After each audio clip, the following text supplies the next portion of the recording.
Previously, Zhu Tianchen rescues Duan Churu from gangsters and leads an escape through enemy lines, fighting fiercely until Duan Churu rescues him again. Meanwhile, Gao Fei and others react to being left behind. The world ended a decade ago, but our guy isn't living through the apocalypse a second time. He's just here to make sure he survives long enough to fix it. Zhu Tianchen drives down the empty road. He knows every twist. It's morning, he reminds himself. Luo Xiao Zhu leans out the car window, keeping a watchful eye on each grueling movement during this insane training session. He is pushing himself past the breaking point. Every drop of sweat just another reminder that weakness is the only thing that gets you killed in this new hellscape. With one final, lung-burning heave, he hits the 1,000 mark and collapses into his own exhaustion. He tells his companion that this specific method of pushing the body's limits is worth it. But honestly, even a superpowered returner has to admit that working out this hard is a fast track to feeling like a human pincushion. They decide it is time to move, so she guns the engine of their heavy vehicle and they tear down the desolate highway. He keeps his eyes peeled for supplies, specifically a stop where they can refuel without getting turned into a snack by the roaming dead. They roll up to a gas station that looks like it has been through a blender, the ground stained with drying blood and bad memories. He steps out and immediately scans the area, his instincts screaming that this place is a lot less empty than it looks. He draws a handgun, checking the chamber as they approach a heavy steel-barred door that looks remarkably stubborn. She stands close and points out that whatever is hiding inside sounds a lot more like a problem than a friendly survivor. He doesn't waste time with formalities and smashes the glass barrier with a metal tool, stepping into the dark interior with the confidence of someone who already knows exactly what's waiting. It is basically the ultimate home invasion tactic, though nobody is going to give him a 5-star review for the property damage. Inside the gloom, they find a man slumped against the wall with his life force leaking out onto the pavement. He is clearly in the late stages of a horrific mutation, and the way he is hunched over suggests he is seconds away from becoming a very big problem. The dying man suddenly cracks his eyes open and wheezes out a desperate plea for someone to save him. She recoils in genuine shock at how far gone he is, while the seasoned veteran just walks closer to inspect the damage. He reaches out to examine a right arm that has mutated into something truly nightmarish, marveling that the victim is still clinging to consciousness at all. If the arm is the point of origin for this infection, it is safe to say he just found the patient zero of his next headache. But before Luo Xiao Zhu can even process the nightmare unfolding, the real calamity crashes down. Luo Xiao Zhu stares at the space rock, frozen. She knows this marks the end. Beside her, our guy leans on a colorful bat with a smirk. He's seen this a dozen times already. He pockets the meteorite like it's a cheap trinket from a yard sale. While she watches the slumped man nearby, his fingers twitch. It's barely started, but the nightmare is waking up. The corpse snaps its eyes open, glowing with a sickly, predatory light. She screams in pure disbelief as the thing charges. Apparently, a heartbeat isn't a requirement for violence anymore. She kicks backward, scrambling for any distance to escape those lunging claws. She screams for help, but she's safe. Our protagonist has been practicing for this exact Tuesday for years. He charges forward, meeting the monster with a swing that shakes the air. The station echoes with the force of his strike. So much for a warm welcome. A final heavy crack crushes the creature's skull, ending its hunger for good. He pauses for a silent second to honor the person they were. It's a messy business, but someone's got to do it. With the threat grounded, she checks him for scratches. He meanwhile is busy calculating fuel range like a bored accountant. Priorities right. He leans against the truck and drops a truth bomb about meteorite fusion. She stares at him like he's speaking a dead language. Where does a normal dude learn dark secrets like that? They walk through the rubble while he lectures her on the hard limits of human power. He tosses out hints about things he hasn't even finished explaining yet. The rabbit hole is deeper than she ever imagined. Yet Su Ryuk-Shuan is done dwelling on the shadows once she locks eyes with him again. Su Ryuk-Shuan offers a relieved smile, clearly glad the long wait is over. Her expression carries a gentle, unwavering intensity as she sees her companion safe. Stepping toward the vehicle, Zhu Tianchen finds their ally grinning with way too much curiosity. When the guy asks if the girl is a romantic interest, our returner shuts him down fast, the most effective social distancing ever. Gao Fei keeps prying into his friend's love life until the girl finally snaps. She delivers a brutal stomp to his foot, drawing a sharp warning from their leader to pipe down. Once inside the garage, the mood turns heavy as the team checks for familiar arrivals. A haunting memory flashes of a woman and child who didn't make the cut. This life still has holes he can't fill. The veteran introduces the young woman as his benefactor's daughter, while his brother figure waves like a golden retriever at the park. Luo Lancia just crosses her arms, looking like she's calculating their survival odds rather than making small talk. As they walk through the street, the cheerful guy keeps digging for gossip about a wife, but Zhu redirects to survival. They settle on a dangerous trek to an hometown to check on his parents. Night falls and the group crashes on the floorboards. While the noisy sidekick snorts his way through a dream, the reborn lead stays wide awake to map out their next death-defying move. He focuses on the burning virus energy inside him, balancing on a razor's edge. It's a literal game of chicken with his own humanity just to keep his edge sharp. He pulls out a glowing, blood-red crystal shard, remembering how Su previously used a similar fragment. This rock is the key to the power he's been grinding for. Suddenly, the piece dies as the sleeping fool starts mumbling and reaching out for the lady. Zhuo just watches, wondering if some people really think they're on a vacation. But before Zhuo Tianchen can deal with the trash, the real threat makes its move. Zhuo Tianchen tracks the incoming surge with practiced precision. He's lived this nightmare before, 3,000 units. The returner pivots instantly, roused by the grim count. He shakes Luo Zhu awake, motioning toward a stockpile of gear like a man who knows tomorrow isn't guaranteed. He hands out firearms to the others. When the girl reaches for a pair, he stops her cold. Her aim isn't ready for the recoil yet, and he's not about to let her fly backward. Next, he tosses a vest to Gao Fei and a blade to his companion. She gripes about the tacky look, but surviving a bite beats staying trendy. Priorities, people. They huddle over a map debating the path. Hope dies fast when he predicts the trip to Jai County will take days, not hours. The road ahead is pure chaos. When a teammate suggests a shortcut through the city for loot, he shuts it down. He starts firing off infection statistics like a grim calculator. Entering that death trap is a massive mistake. The city manifests as a grisly scene of ruin. Under a storm-racked sky, millions of monsters swarm the streets, turning the very air into a cold warning. To survive, our guy picks a long mountain route. It burns through their fuel, so they agree to drive only 8 hours a day. The car is effectively their only tether to life. He stands straight with an air of absolute command. There's one final chore remaining before departure, leaving the team looking truly concerned about their next steps. He barks out an order for hundreds of push-ups and squat jumps. The look of pure misery on their faces suggests they'd rather fight the zombies. Tough boss. He explains that brutal strain forces evolution, citing his own record-breaking stats. With an impatient wave, he tells them to drop the act and get in the vehicle. With the squad finally buckled in,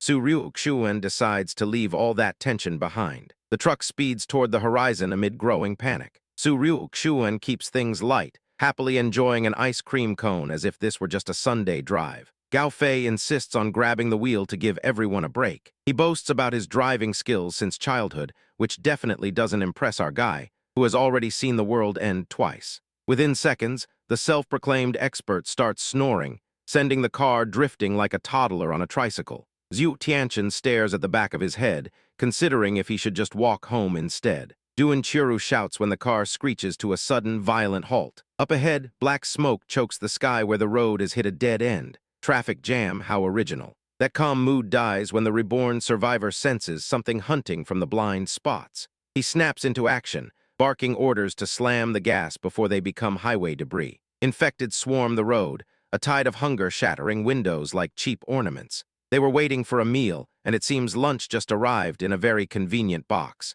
The interior fills with screams as the driver panics, while the girl with the temper laughs like she's watching a comedy special. The veteran ignores the noise, shouting for everyone to move before the horde swarms them. He stomps the pedal, swerving off-road to blaze a new path across the grass.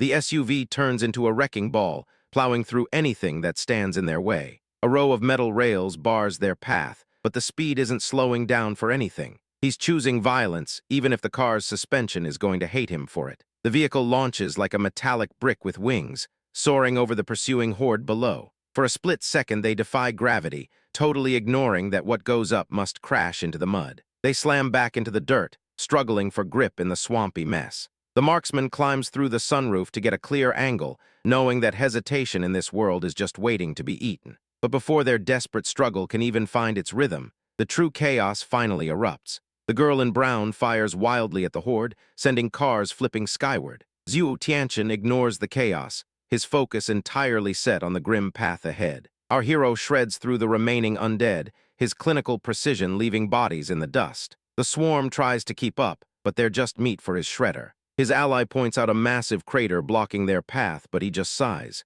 He expected this exact disaster 10 years ago. Talk about lucky. Panic fills the car, yet he orders the driver to keep the pedal floored. He knows the physics of this jump like he knows his own hand. As Su Ryuk-Xuan floors it, the reborn strategist leaps onto the roof for balance. The passengers brace for impact, essentially praying for a miracle. The speedometer redlines while the driver grips the wheel in total, frozen terror. She's staring at the void, wishing she hadn't listened to the boss. For one heartbeat, their heavy Jeep is just a silhouette against the burning dusk. It's a literal leap of faith that ignores every law of physics. The landing hits like a sledgehammer, jolting everyone forward into the dashboard. He checks the team quickly, relieved that nobody turned into road pizza. The engine finally gives up, leaving them stranded in the middle of nowhere. It looks like they are trading highway luxury for a broken-down metal box. The trio leaves their junked ride behind, moving toward the hazy outlines of a village. They creep forward hoping for safety, but finding only more questions. Old instincts scream that something is wrong, and he knows this village all too well. He has walked this road before, and the silence here is never accidental. The calm is just a predator holding its breath, and Zhuo Tianchen is ready to strike. Zhuo Tianchen probes the village ruins, his senses pushed to a lethal edge. Every shadow feels like a trap from his past life, and he's not letting this group stumble into it. Before his companions blink, he jerks his handgun up, locking onto a hidden source of movement. His finger finds the trigger with practiced, cold muscle memory. This guy isn't just paranoid, he's experienced. The local store owner spills into view, dropping his baseball bat and shaking like a leaf. The group lets out a collective breath big enough to inflate a tire once they realize he's just a terrified local. He keeps his barrel trained on the guy, eyes piercing enough to kill on their own. It only takes a quick word from Gao Fei, the driver, to vouch for the trembling storekeeper before his grip eventually softens. Ding Peng wipes off his sweat and begs them to take shelter inside his shop. He's been rotting in silence for days, and the guy is clearly desperate for any company at all. Back inside, the team argues if this roof is a gift or a grave. A sharp-eyed survivor girl joins the driver in pushing for a break, and for once, he accepts the risk for a bit of comfort. The driver offers a quiet sorry for his buddy's prickly personality as the host swings the door wide. Even in the doorway, he keeps his hand glued to his hip. Old habits die hard when zombies are outside. The musty air vanishes, replaced by the scent of a massive, bubbling pot of stew. His companions look like they've seen a miracle. They're lucky they don't drown in their own drool. Everyone crowds around the table, the driver digging in like he hasn't seen food in a decade. The host beams, clueless that his guests are usually hardened killers who haven't smiled in years. As the drinks pour, the host toasts to their fateful meeting, but the gesture hits a nerve. He zones out, a vision of a golden-haired woman named Xuangshuan flashing through his mind as he wonders if they'll ever reunite. But before he can dwell on that memory,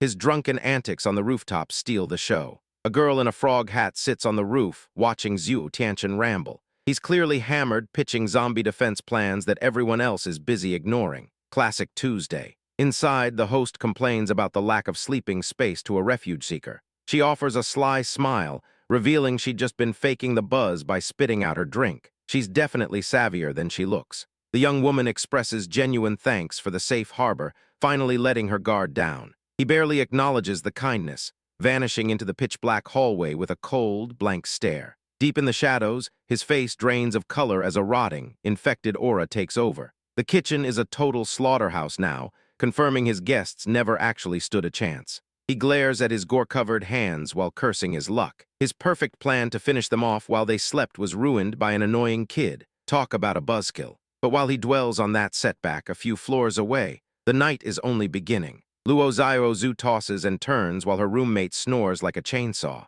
She grips a katana hilt, its blade slick with fresh blood. Not exactly a normal Tuesday night. The silent room feels heavy as she slips past the sleeping boy. She just wants a drink of water, completely unaware that her night is about to crater. Frozen in the dark hallway, she notices a door standing slightly ajar. Her eyes suddenly glow with a golden hue as her instincts scream to run. She pushes the door open to a butcher shop of absolute nightmare. The copper scent hits her instantly, and she barely keeps her dinner down. Desperate for anything normal, she yanks the fridge open with shaking hands. Instead of snacks, she stares at a collection of raw organs and mystery meat. A white shape flashes downward against a sea of deep crimson, signaling everything she thought was secure has finally shattered. Total collapse. Third brother steps from the shadows, his voice thick with a twisted, sick pride. As the truth about the meal sinks in, her entire world stops cold. The man looms over her with cold eyes, hoisting a heavy, stained cleaver. He is done with the games, and he's clearly ready to settle things.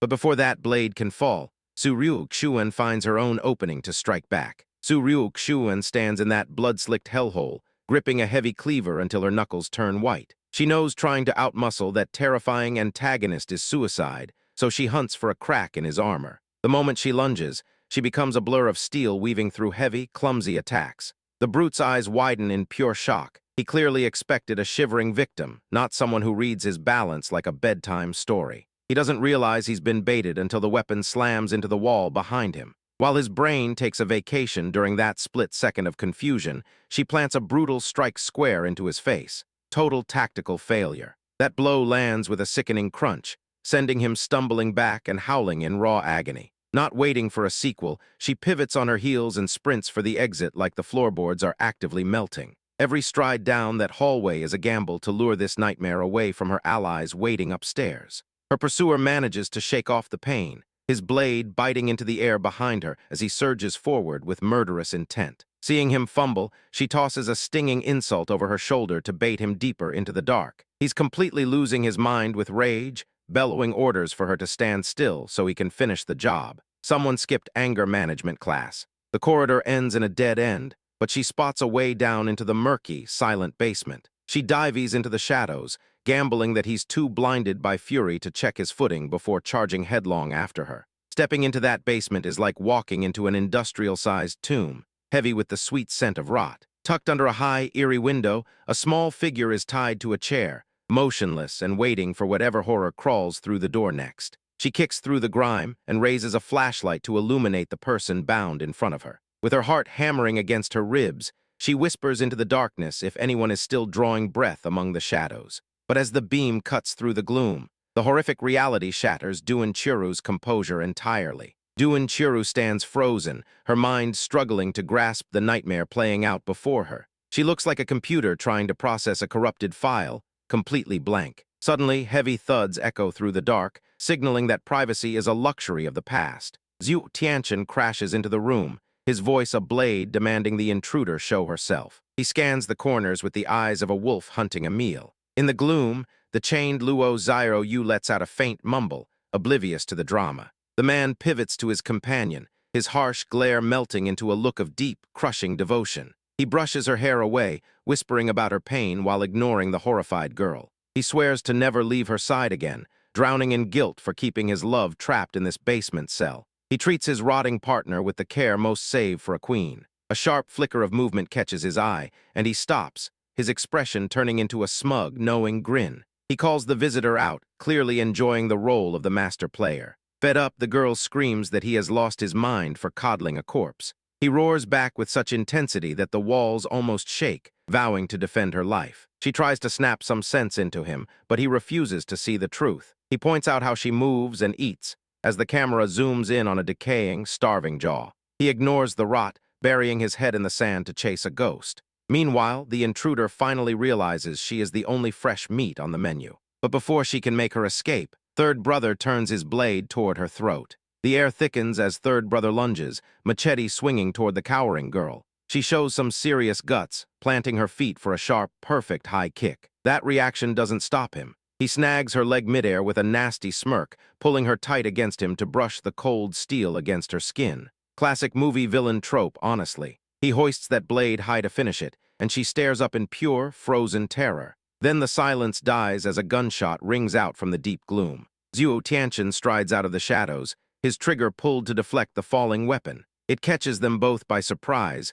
bringing the whole chaotic scene to a dead halt. Sweat beads on our guy's brow, knowing he missed that shot by a hair. Seeing the tide turn, the thug shields his own cowardice by yanking the girl even closer. Refusing to yield, the traveler levels his sidearm at a bound woman named Luo Xiaozu. The room goes quiet. He is suddenly betting her life against the girl. The kidnapper starts to panic, his voice cracking as he pleads for his wife. Our hero's eyes glint with a sharp, ancient intensity that tells the man he is doomed. He grinds the barrel against the prisoner's temple, making a damn sure point. She thrashes in her seat, realizing she is the chip in this high-stakes standoff. The attacker finally breaks, tears streaming down his face as he begs to trade captives. He would rather lose his upper hand than watch his world fall apart. The two men begin a slow, agonizing crawl toward each other for the swap. Neither wants to blink, knowing one twitch ends this entire game for good. But before they can finish this standoff, the silence is shattered by a desperate, familiar scream. An infected woman lunges, pure hunger in her eyes. Zhu Tianchen readies his sword, having seen this exact strike a decade ago. Behind him, a brown-haired girl tries to tackle our guy, oblivious to the bigger threat. He ignores her, drawing his sidearm with the boredom of a pro. A single gunshot echoes, and the nearby survivors look like they've just seen a ghost. They're really not ready for the modern world. The man in the sun's shirt drops hard, his luck officially expired. That infected woman towers over his body, still twitching like a broken machine. Our protagonist watches the fallout with zero empathy, his pink-haired companion sliding in close to survey the room. Meanwhile, the brown-haired girl crashes to the floor, coughing up blood from her earlier struggle. The creature pauses, staring at her partner with eyes that barely remember him. Terror washes over his face as he finally realizes who she is. No happy reunions today, kid. He gives up on escaping and pulls her into a final, crushing embrace. It's a tragic promise to stay together, even as the world around them falls apart. The sentiment vanishes the second her jaws snap shut on his throat.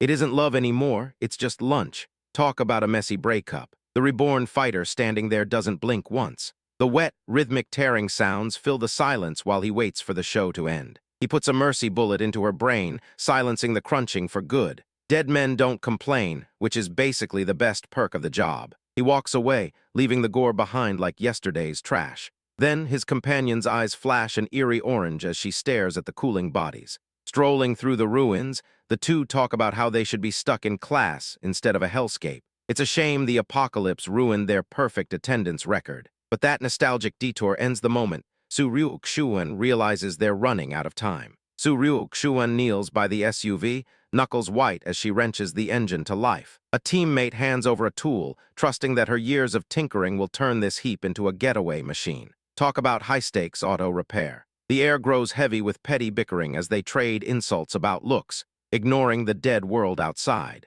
Zhu Tianchen stands nearby, puffing a cigarette with the cynical weariness of a man who knows this banter is as good as it gets. He stares at his own hands, frustrated that his power hasn't hit the ceiling he remembers from his past life. Before he can spiral into the dark, the mechanic announces the work is finished and the wheels are finally ready to roll. They pull into a local gas station, but the pumps are surrounded by a wandering, mindless crowd. It is a classic trap, and they walked right into the middle of it without batting an eye. As the fighter suggests they pack it up and find quieter ground, he catches a glimpse of the leader's expression. The cold smile spreading across his face makes it clear that running away isn't on the menu today. The swordsman readies a pair of massive blades, psyching himself up for a dance with death he isn't prepared for. He needs a little encouragement, and luckily, the veteran explains that blood is the only real shortcut to evolution. Panic starts to set in as the woman stares at the sheer number of monsters closing the distance. He brushes off her fear with a flick of his wrist,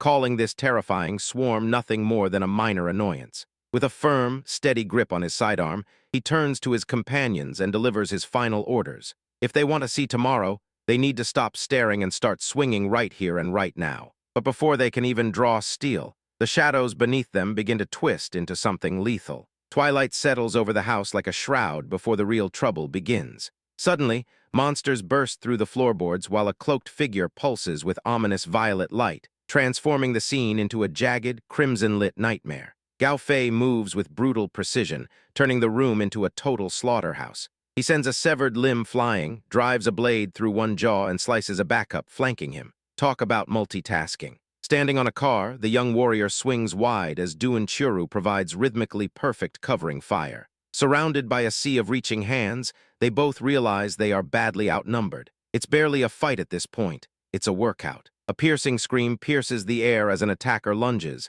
but the hero keeps his momentum. He crushes a skull with his bat while his partner sprints to protect an unsuspecting civilian in the line of fire. With a final wet crunch, the guy with the bat drops another target. Breathless and terrified, he glances toward the roof and freezes. Zhu Tianchen is just chilling there, sipping soda and smoking like he's watching a bad daytime soap opera. The scramble turns into a blur of raw, unpolished violence where bones shatter against metal. The girl keeps a steady rhythm with her pistol, her face set in grim intensity as the pile of corpses grows ever higher. Leaning against the station, the two survivors collapse in a heap, desperately bargaining for a few minutes of peace. The guy on the roof doesn't care about their feelings, demanding they practice breathing exercises instead. Apparently, resting is for the weak. He doesn't care that his team is spent, pushing them to ignore their exhaustion. When a massive wave of new monsters drifts onto the horizon like a storm of teeth, he tells them to get back to work. Nothing says motivational coach like ignoring an imminent stampede. The speedster sinks into a trance,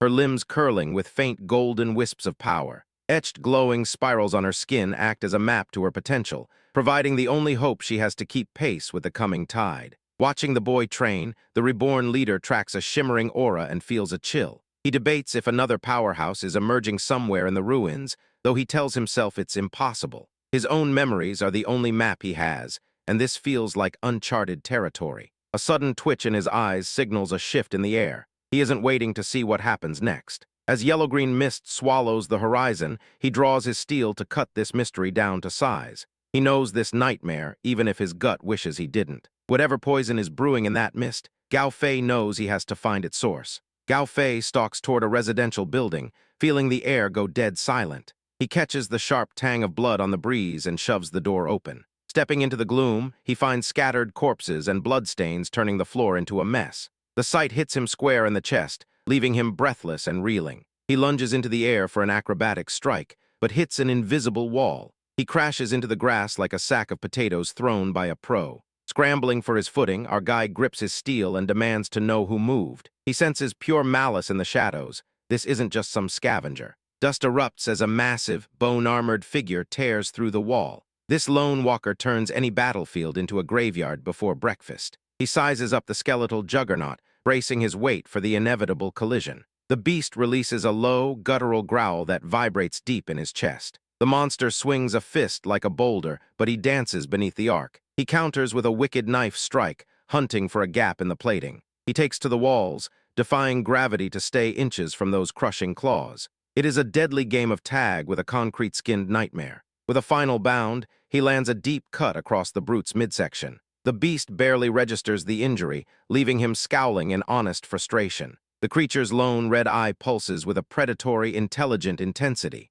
It winds up for a counterstrike, turning the air cold enough to freeze sweat. The world tilts as a clothesline hit sends him tumbling across the field. He sprawls in the grass, his body aching from a nearly lethal blow. He pushes his shaking limbs off the dirt while the behemoth looms overhead. He clenches his fist, refusing to let this be his final stand. The monster throws its head back and shrieks, spraying green, acidic fluid everywhere. Death has finally caught up to its prey, it seems. He looks up from the dirt, his eyes wide with genuine terror at the sound. That roar is the kind of noise that ruins your whole week. Miles away, a blonde survivor catches the fading echo and freezes in disbelief. She stares toward the source, wondering what fresh hell broke loose. But while she stands paralyzed by the silence, Zhu Tianchen is already getting to work. Zhu Tianchen holds his pistols with the calm precision of a veteran. He keeps his distance while firing, watching Gao Fei dodge the monster's bone-crushing lunges. The infected, a creature with pale, mask-like features,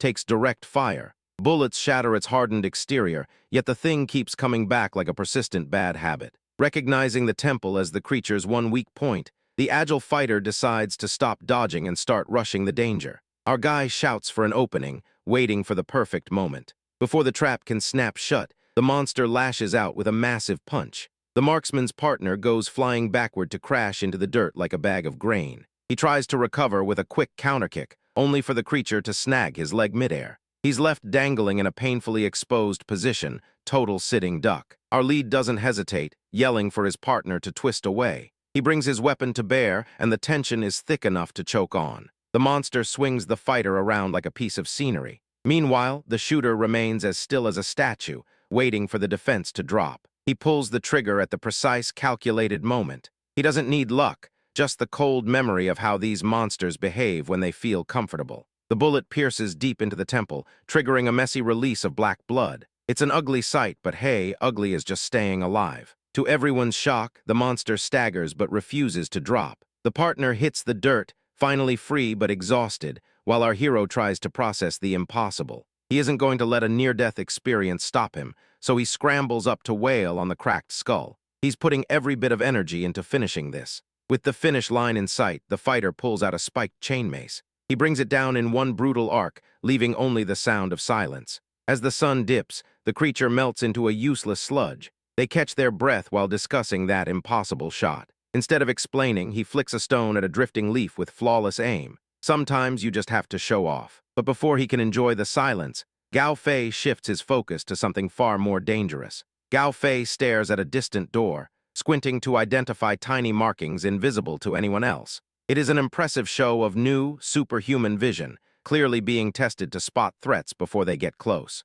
The reborn mentor watches closely, realizing that this evolution is rewriting a nervous system in ways that could make or break future fights. Having an eye in the sky is a massive advantage, so he offers the guy a high-powered rifle. A look of raw loyalty crosses his friend's face as he promises to stick by his side forever. It is a heavy oath to make when the world is a literal ticking time bomb, but he means every word. The sun dips low, casting their silhouettes against a burning horizon as they lock fists in a silent pact. No big speeches needed when both men know exactly how brutal the road ahead remains. Meanwhile, the battlefield falls quiet until Duan Churu suddenly loses her grip on reality, eyes glowing with a restless intensity. Sinister red patterns crawl across her skin like electrified veins, signaling that exhaustion is the least of her problems. She lets out a jagged scream that shatters the silence, and her companions realize instantly that she is spiraling into a transformation she can't reverse. Terror hits them because if this power wins, she's totally lost.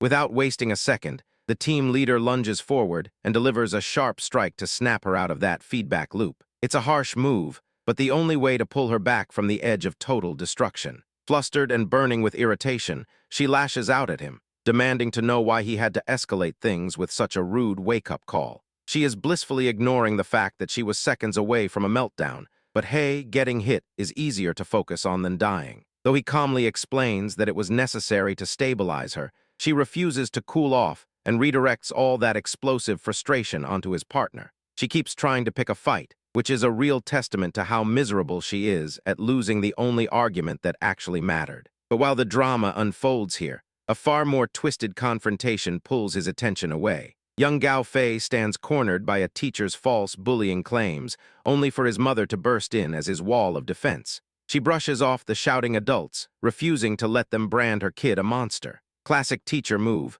blame the quiet one. When the accusing woman tries to lunge, she doesn't budge, standing firm with a conviction that silences the room. This woman isn't just shielding a boy, she's betting everything on the truth she raised. That's a real ride-or-die parent. She pulls him into a hug that acts as a fortress against the world's harshness. Dried tears and a gentle promise restore his fragile resolve, making the nightmare fade away. Nothing mends a broken heart like a mom's absolute faith. Fast forward to the present, and Zhuo Tianchen wheels their ride toward the ruins of Jai County. While he stalks the road with cold precision, his passenger fights to keep his composure after living through so many ghosts. The road ahead is brutal, but at least the traffic is non-existent. The engine dies, leaving the air thick with the rot of a tomb-like apartment complex.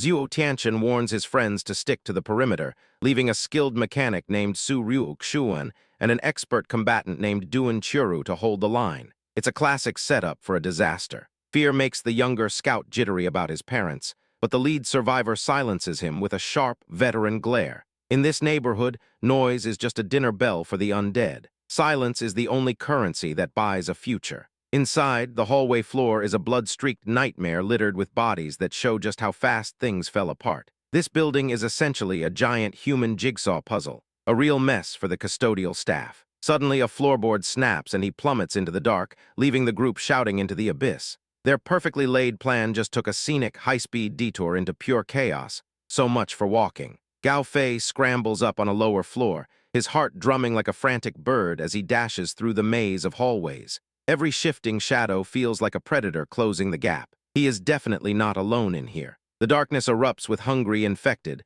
forcing a desperate scream from his raw throat. High above, she spots his cornered figure, her grip tightening as he appears tiny against the encroaching tide. It's an impossible fight, but someone forgot to tell him to quit. Distortion rocks the air as he pulls the trigger, his face a mask of desperate primal force firing into the horde. He is done running. He is currently reclaiming his territory one bullet at a time. Total scorched earth policy. But as the smoke clears, the heavy silence reveals a nightmare he wasn't prepared to face. Gao Fei freezes as the spent bullet casings clatter at his feet, the sound echoing like a death knell. He stares at the brass wreckage, his chest hitching as the ugly truth crashes into him. Stepping through the doorway, Zhuo Tianchen scans the room with the practiced discipline of a veteran. He turns to check on his companion, only to find the younger man collapsing at the sight of the hanging corpse and the waterlogged tub. Staring into that water, a mother's face is barely visible, bubbles still tracing the path of her final, silent breath. It is a quiet, wet tragedy that leaves the survivors feeling completely hollow inside.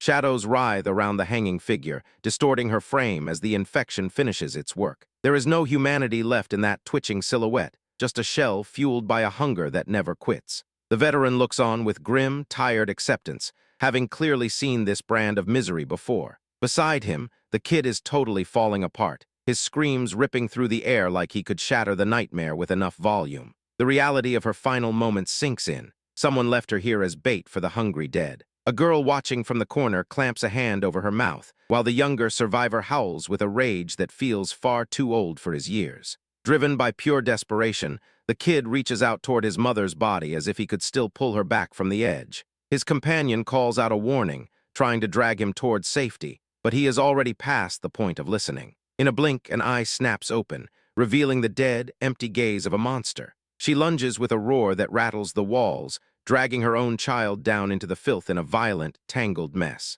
He weeps as the face of the woman he loved warps into a mask of predatory malice, her teeth clicking and throat emitting a sound like a serrated blade. It is a visceral, soul-crushing betrayal to have your own family try to rip your throat out. He screams for her to stop, but his hope has long since been dismantled. A single, sharp gunshot cuts through the room, leaving him gritting his teeth in a mix of raw agony and completely useless frustration. The girl sprints forward, trying to physically wedge herself between him and his own self-destructive grief. The sound of chambering around screams through the hallway, signaling that things have gone from tragic to lethal real fast. The guy with all the answers asks where the kid thinks he is running off to, already knowing he is wasting his breath. Hauled back into a headlock by his friend, the younger survivor barks out a promise to hunt the killers down, trembling with the kind of misguided passion that gets you killed before lunch. His eyes burn with an intensity dangerous for someone who was just sobbing on the floor. Our lead simply stands there, dropping cold, tactical truths to try and douse the kid's burning, vengeful ego with a bucket of ice water.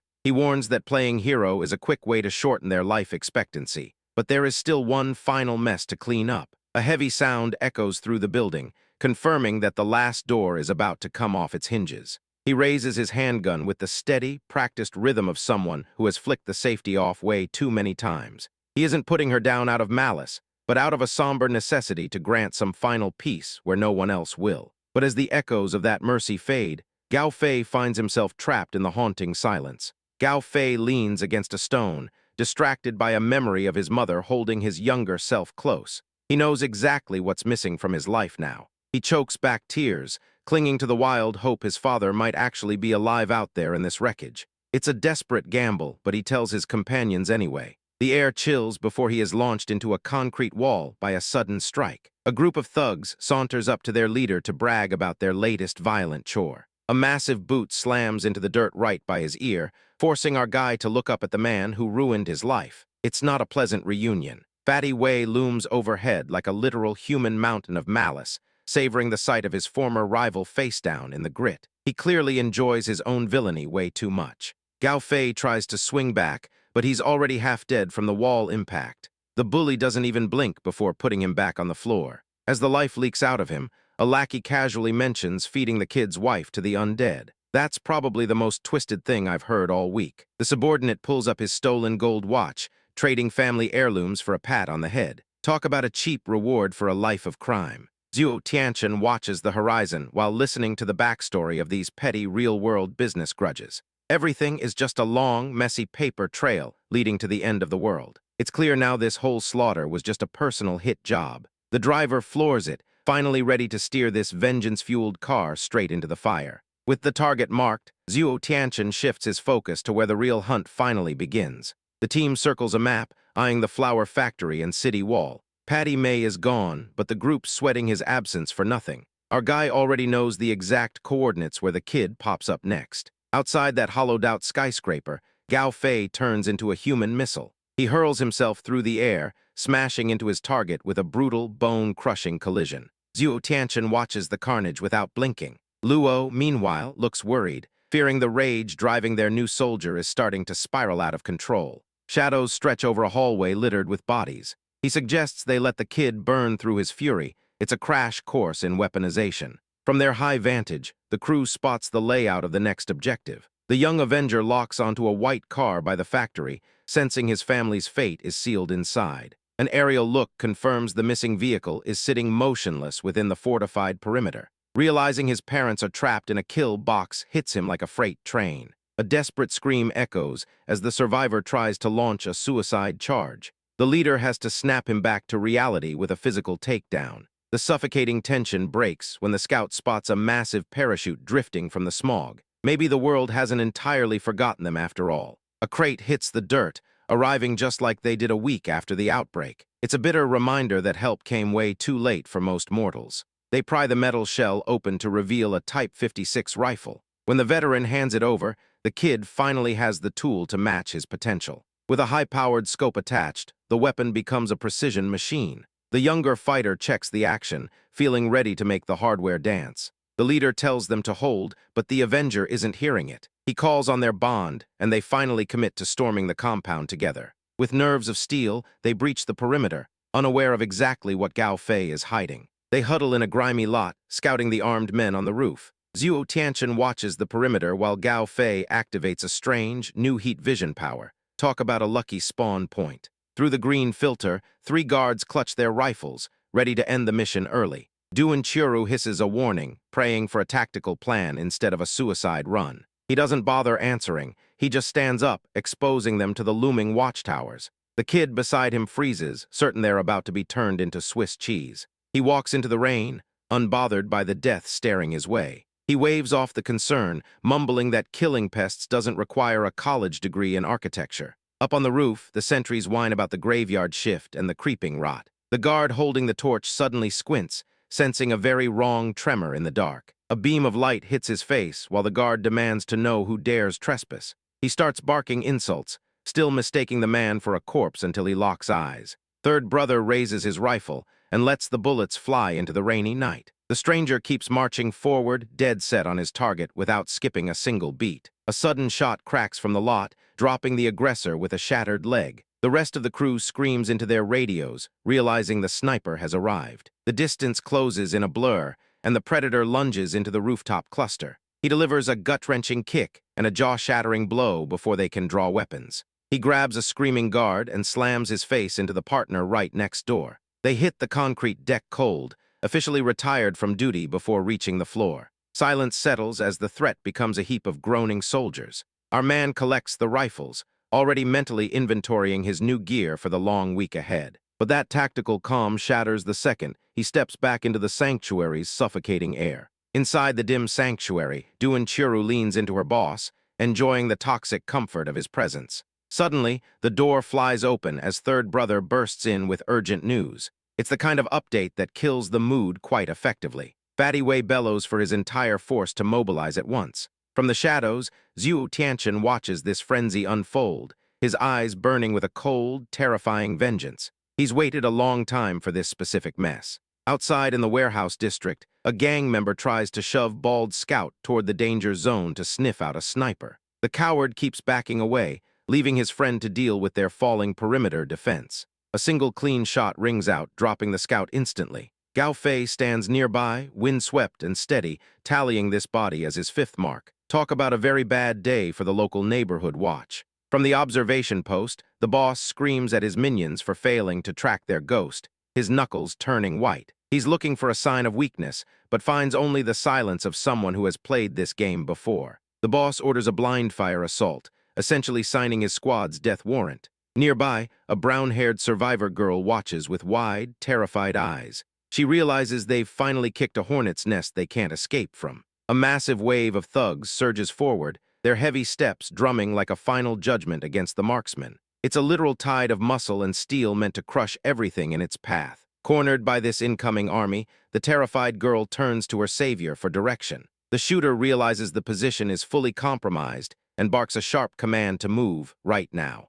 The pair bolts through a graveyard of parked cars, weaving through the metal maze to lose their pursuers. Shouts echo against the concrete as the trap begins to tighten, making this a very close call. High above the chaos, the protagonist stands motionless against the full moon while his team whispers about the gunfire. They mention the rival has captured a target, unaware their leader knows exactly how this night ends. But Zhuo Tianchen isn't just watching anymore. He's ready to rewrite the script in blood. Zhuo Tianchen presses a cold knife against the spine of a terrified captive, while the other man trembles in silence. The fear in their eyes speaks volumes before he even says a word. Desperate to save his own skin, the prisoner points toward a nearby building. It is the factory holding the hostage. He tosses in extra intel about a policeman at the city walls like it is a winning lottery ticket. The questions turn dark as the interrogator asks them exactly how they would prefer to die, and the panic is instant. They scramble to offer up more secrets, begging for a tiny sliver of mercy. Without a hint of hesitation,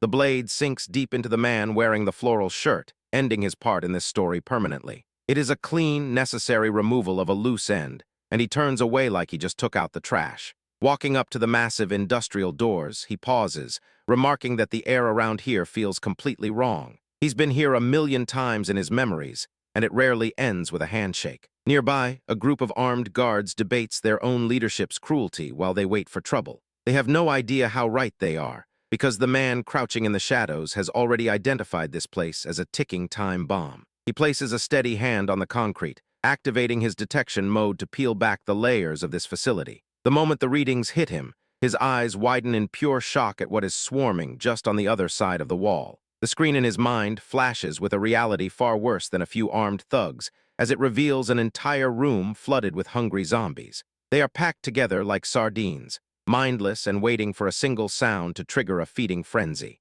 A tight close-up shows his face, illuminated by the dim, unforgiving moonlight, as he grapples with the sheer scale of the nightmare ahead. Knowing where every monster is hiding is one thing, but standing face to face with the swarm is quite another. Inside the lobby, a squad leader directs his men to advance, with the sniper Gao Fei asking who will volunteer for the meat grinder. It is a professional hit squad, currently hunting a man who is actively watching them from the shadows. They move through the dark with weapons raised, driven by the cold, sharp fear that failing their boss means a bullet for their own heads. It is a great morale booster if you want your team to panic immediately. The sniper takes a shot at the target, but even with the weapon firing, he feels like the count just isn't high enough to finish the job. The lead hunter sees the movement and lets out a roar of triumph, completely unaware that he just signaled his own end. The target stands perfectly still in the middle of the massive atrium, looking like the only sane person in a building full of killers. He is finally surrounded, but from his expression,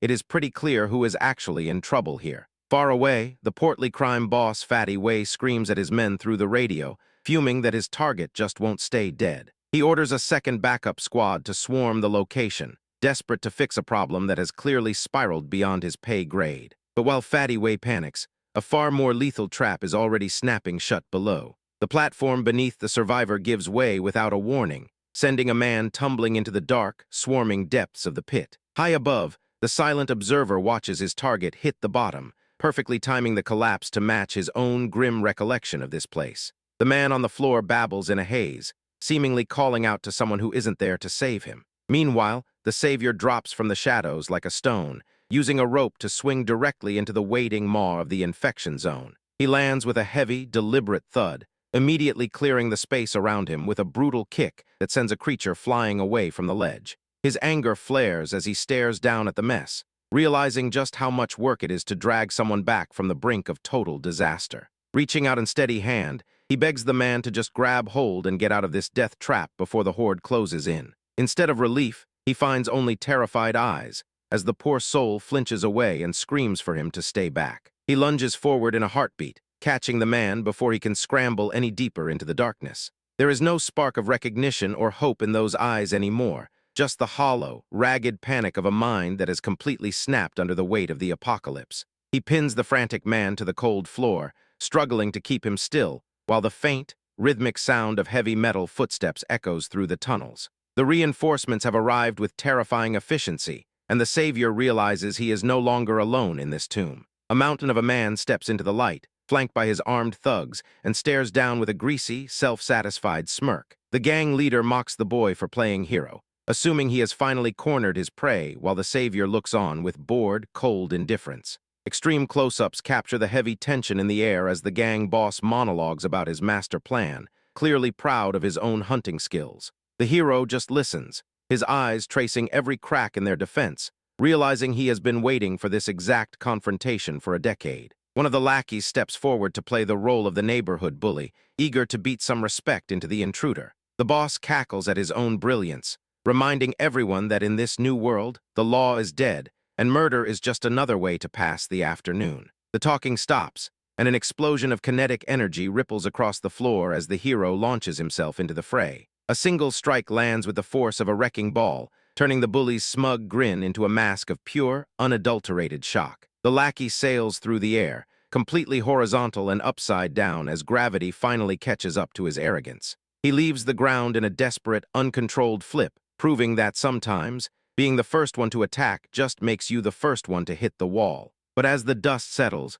Zhuo Tianchen is already stepping forward to settle the rest. Zhuo Tianchen stands tall against the desperate gang, hands moving with practiced fluidity as he draws two long blades. He isn't rushing because he doesn't have to. The man is perfectly calm while the thugs start to realize they picked the worst possible fight. Fatty Wei screams at his underlings to start shooting, clearly terrified of the returner above him. With a single explosive leap, the warrior descends into the heart of the enemy line like he is gravity itself, completely ignoring the chaotic shouts to fire. He moves in a blur of motion, carving through the opposition with a speed that makes the gunmen look like they're stuck in mud. His old tormentor is already losing his mind, frantically barking orders to run, but it's far too late for a graceful exit. A bald shooter tries his luck, squeezing the trigger until the air fills with the whine of bullets zipping past the protagonist's head. He simply weaves through the lead, barely breaking stride as the gang boss joins the fray, firing his pistol with all the grace of a blindfolded toddler. The blade work is surgical, efficient,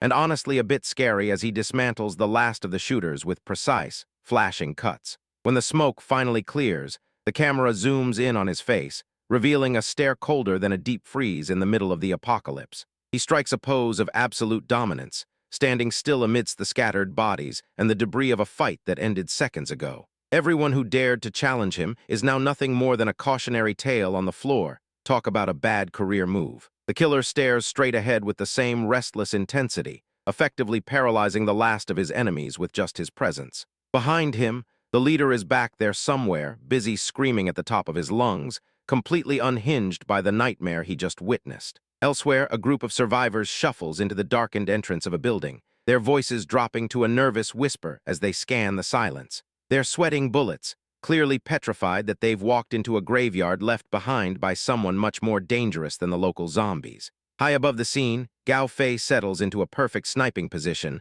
lining up a target while his lookout, Duan Chiru, keeps a sharp eye on the perimeter. The floor below them is a gruesome mess, marking the exact spot where someone brutal just walked through. The sniper's finger hovers over the trigger, his expression shifting from focused to shell-shocked as his eyes catch a glint of gold on one of the figures below. It's a watch, a specific, familiar piece of jewelry that he hasn't seen since the world collapsed. He loses all control, his composure shattering as he realizes the watch belonged to his own father. He lets out a primal scream of rage, desperate to know if the man wearing the watch is the one responsible for his family's nightmare, leaving his ally staring in total confusion. The silence hangs heavy for a heartbeat, until Gao Fei steps out to settle the score. Gao Fei looms in the shadows, his eyes radiating a lethal promise toward the man who ruined everything. This punk mocks the girl about her dead father, totally oblivious that the person staring him down has already watched this entire tragedy unfold once before. The air chills as the target brags,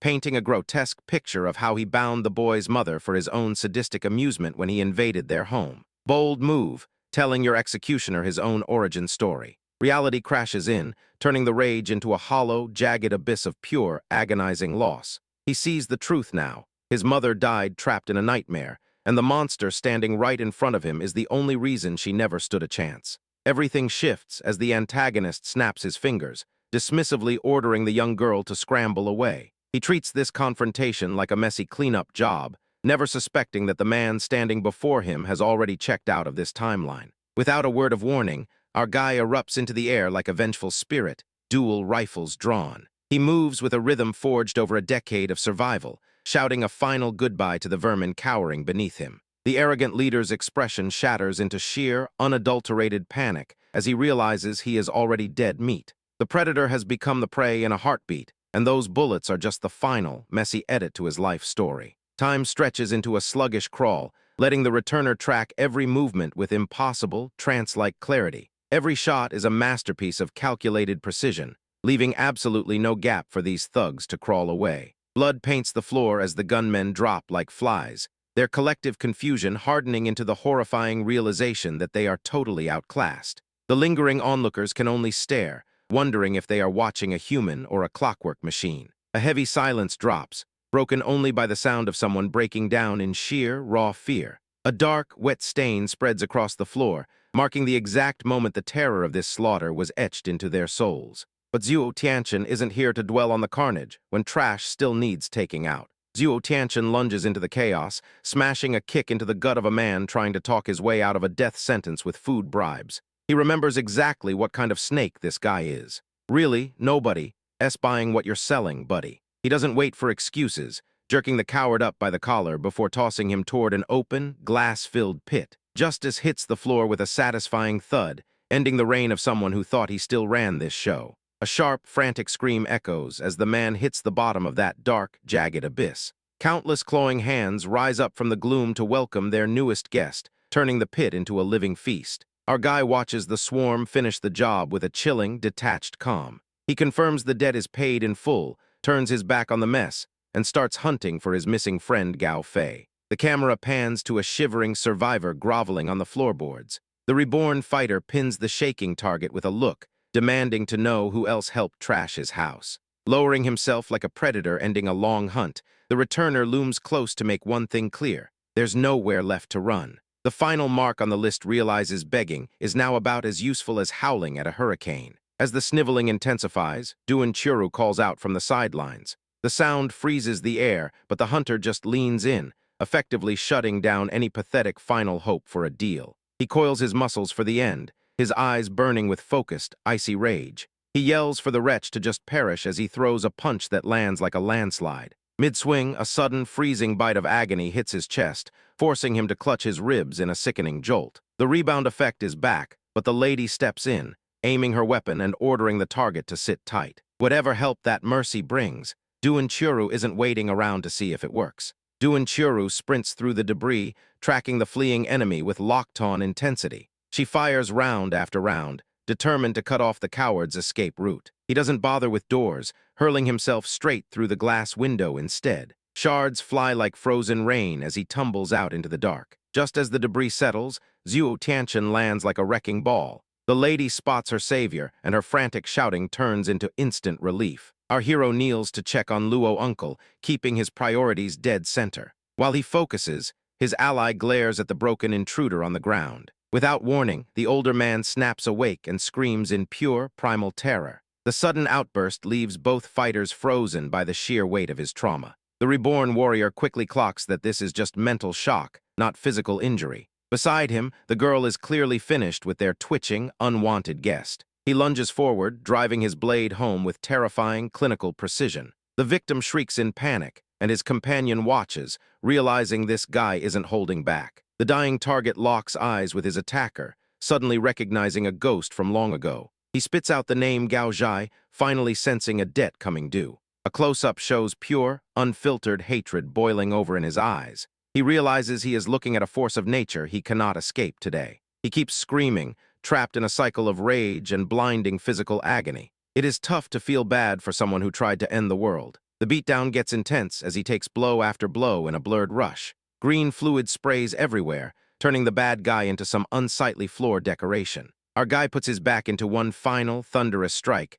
sending the enemy flying. The woman watches the result with a cold, focused stare of approval. The husk of a villain goes airborne, whimpering one last, useless call for his lady. It turns out messing with the timeline is a fatal mistake for amateurs. But before Gao Fei can savor his victory, he wakes up somewhere entirely different. Gao Fei snaps awake in a sterile, dim room. He panics at the sight of the bandaged man sleeping in the next bed, shouting out to startle him into consciousness. Luo uncle jolts upright and lunges forward, pulling the kid into a desperate, sobbing embrace. He's just relieved that the boy made it out of the hellscape in one piece. The older survivor chokes out the news that their enemy is finally dead. Luo Ziozu then glides in with a hot meal, cutting through the heavy grief like a warm knife through butter. He digs into the food, realizing he's been out cold for 3 full days. The woman explains they've holed up in a dusty, abandoned hotel to hide from the chaos. Zhuo Tianchen strides in, and the mood instantly turns frosty. The veteran gives the kid a cold piece of his mind for risking everything on a suicidal revenge mission. The boss suddenly shifts gears, prying into the location of a secret tattoo. Watching the boy turn bright red under the interrogation is funnier than any boss fight. Pressed into a corner, the kid shrieks the location of his ink at the top of his lungs. A silence so thick you could carve it with a dull spoon fills the room. The tension breaks as his 2 caretakers erupt into raucous laughter. Too tired for this, the old man sighs and heads out to find some peace and quiet. But far from that fleeting moment of peace, the real power play is just beginning to manifest. Gao Fei and the steady ally known as Duan Churu sit locked in a deep, trance-like meditation. Their eyes snap open in unison as the power they've been chasing finally begins to hum beneath their skin, confirming that their hard training under the watchful eye of Zhuo Tianchen is paying off at last. The young man pleads with his mentor to extend the same training to his father, hoping to give his parent a fighting chance in this nightmare world. His mentor grins and claps him on the shoulder, quickly agreeing to share the techniques because they're more than just comrades. They're brothers now. Everything changes the moment they reach the hallway outside his father's room. He pounds on the locked door with a desperate, frantic intensity, screaming for the man who should have been waiting, while his mentor cuts the hesitation short with a brutal single kick that sends the wood splintering inward. They step through the doorway and freeze, the air in the small room turning cold enough to stop their hearts. The pale, distorted figure standing in the shadows is everything he feared he would find, and the silence that follows is heavy with the weight of a world gone completely wrong. Silhouetted by the harsh light pouring through the window, the tall and decaying form of Luo uncle looms over them like a ghost returning to haunt his own home. He swallows his terror just enough to choke out a single, fractured question at the familiar silhouette, but the creature before him is no longer human. The face of his father turns toward them, twisted into a hollow, dead-eyed grin that shatters his remaining hope into 1,000 jagged pieces. He crumples to the floor in a heap,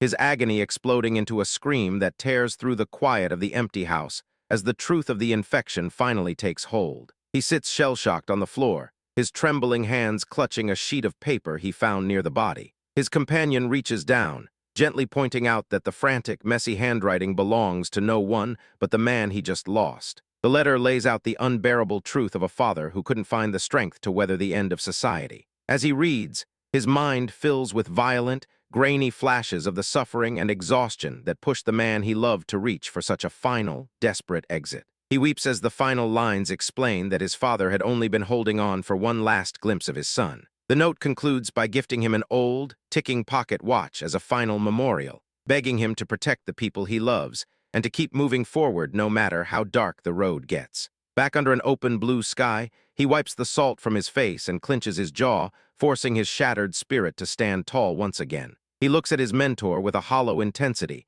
asking the question that haunts every survivor in this ruined land. Where do they even go from here? His mentor lights a cigarette beneath the clouds, pulling a long drag as he stares toward the horizon. He speaks bluntly about a world built on betrayal and blood, admitting that even with his memories of the future, some tragedies are just tides you can't hold back. They debate the point of hanging on when every day is just another march toward an early grave. Finally, the young survivor looks up, declaring that he chooses to fight for someone else's tomorrow because survival is the only gamble they have left to play. His mentor leans in, striking a match to light a second cigarette and pressing it into his hand. They stand back to back, a veteran and a survivor sharing a quiet, smoky moment that feels like a bitter, adult baptism into the harsh reality of their new life. The harsh tobacco hits his lungs, dragging a violent coughing fit from his chest that leaves him weeping all over again. His mentor watches with a look of ironclad resolve as they toss the butts aside and prepare to head back into the fire,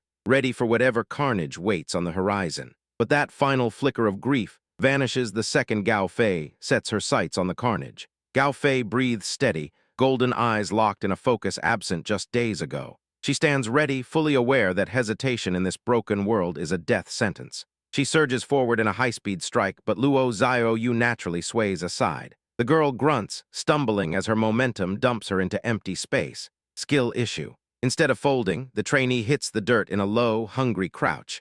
She warns the older fighter to watch it, promising the next swing will bite harder. She explodes from the ground, creating a literal gust of wind behind her. The trainee appears behind her partner instantly and lands a clean, solid hit, total speed blitz. Pain doesn't stop her. She just lets out a defiant laugh from the floor. Her fingers reach for a hidden blade stashed near her gear, proving she's far from finished. Steel locks against wood, vibrating with the force of their heavy, mutual deadlock. They strain against each other, turning a simple spar into a scrap of raw strength. Zhuo Tianchen watches the struggle through binoculars, gauging her efficiency like a pro. He sees more than a workout. He sees a factory he knows gets looted. He breaks the mood by pointing out their time here is basically up. A supply run at the plant is going south, and they need to move fast. While others around him panic at the news, he stands there like he's waiting for a bus. Having seen the world end, this drama doesn't even move the needle. Elsewhere, Leader Lin and his associate Li Yun stand by an iron-reinforced gate. They carry an air of untouchable arrogance, seeing the map as a play for power. Perched high up, the duo plots to strip the factory bare before anyone else. For them, life is just a game of reaping profit from the dead. But their easy looting plans are about to be interrupted by a far more annoying reality. A truckload of students rumbles through the wasteland, grumbling about how life isn't fair. They're busy mourning their lost university days, genuinely distressed that the zombie apocalypse didn't respect their finals week. Talk about bad timing. The vehicle screeches to a halt outside a warehouse. Gao Fei immediately starts berating the driver for his subpar parking, like they're still on campus. They scramble out into the grit, already being ordered to ignore the real danger and just load up on supplies. Once inside, the complaining student and his pals stop dead. They aren't the only ones looting today. A smaller team is already working, and there's a kid watching them with zero concern for the strangers who just smashed into the room. Tension crackles in the air as the brat confronts the group leader, Zhuo Tianchen. He demands they drop the loot and leave. Our guy just lights a cigarette and keeps working, essentially telling the kid that showing up late to a party doesn't make you the host. A massive tantrum ensues. The student rants about his stolen future and wasted brain power, acting like he's owed a trophy just for being there. The veteran survivor just exhales a long, bored cloud of smoke, completely unmoved by the dramatic sob story. Duan Churu steps in, desperately pleading for everyone to just get along. She wants to merge their efforts for the greater good. The returner doesn't even blink. He knows how these alliances end, so he politely declines and goes right back to the job. Finally, the frustrated instigator snaps. He lunges at them, face twisted in pure, entitled rage. The mediator has to wrestle him back, pointlessly reminding the guy that there are children watching, but he's already screaming for his friends to start a brawl. Left with nothing but a bruised ego, the loudmouth kicks a tin can across the floor. He stands there in the awkward silence, briefly questioning his own choices, before his eyes lock onto a mysterious, locked warehouse door right nearby. Meanwhile, back in a secure fortress, Leader Lin meets with an associate. They chat about the new batch of students sent to the factory to work. It turns out the higher-ups have a very specific, grim plan for these kids, and the meat grinder is already turning. But while the elites scheme, Gao Fei has much more immediate problems to sweat over. Gao Fei weighs the risks of their stash, sweating the headcount. Zhuo Tianchen shrugs, unbothered. He's seen this play out before. Classic Tuesday vibes. Before splitting, our heavy hitter hands his ally a sidearm. It is a quiet, grave gesture for a very loud world. As they hit the road, Luo Xiaozu keeps watch. She spots two shady figures lurking near a warehouse gate. She pushes to investigate the building, banking on finding some hidden loot. The driver agrees, deciding to save the strangers rather than bail. Su Zhao struggles with a stuck lock, turning red as he sweats. When picking it fails, he draws his weapon, ready to announce his presence. A gunshot rings out, shattering both the lock and the silence. The rescue team arrives just in time to watch the absolute worst plan unfold. He kicks the door open and stumbles inside, hit by an instant wave of rotting air. It is not just an empty storage bay, but a tomb. Before he can blink, a gray, rotted hand reaches from the black to grab his ankle. The monster refuses to let his dinner wander off. Just as the creature moves to finish the job, the savior slams a boot into its face. Not on his watch, buddy. And that's where Chapter 70 leaves us. With the local monsters alerted and a rescue underway, the mission has officially gone from routine to a full-blown combat scenario, and this is only the beginning of the noise.